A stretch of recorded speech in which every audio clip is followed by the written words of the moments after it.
پیارے پیغمبر آپ ان کو فرما دیجئے کہ میں قریب ہوں، اجیب دعوت الداعی اذا دعان۔ جب کوئی بھی دعا کرنے والا مجھ سے دعا کرتا ہے تو میں اس کی دعا کو قبول کرتا ہوں۔ فَلْيَسْتَجِیبُوا لِی وَلْیُؤْمِنُوا بِی، تو ان میرے بندوں کو بھی تو چاہیے کہ وہ میری بات مانے اور میرے اوپر یقین پیدا کریں۔ لَعَلَّهُمْ يَرْشُدُونَ، تاکہ ان کے اندر نیکی آئے، تقویٰ آئے۔ پیارے بھائیوں، ان رمضان کے احکام اور مسائل والے رکوع میں بالکل درمیان میں اس آیت کو اللہ نے بیان کیا۔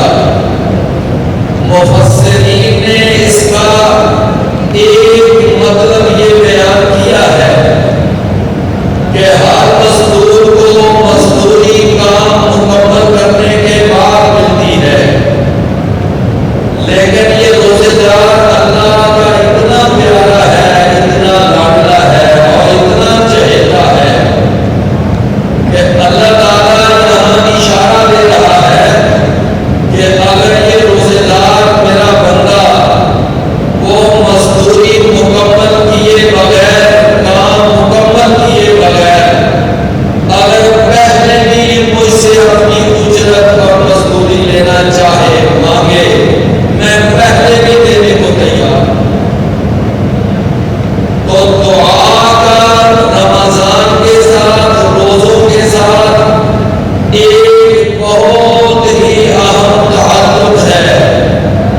لہذا میرے بھائیوں، دعا کے بارے میں رسول اکرم نبی رحمت، پیغمبر جہاد، رسول الثقلین، سید القومین، امام الحرمین، جناب محمد رسول اللہ صلی اللہ علیہ وسلم نے فرمایا کہ جب آدمی دعا کرتا ہے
نبی صلی اللہ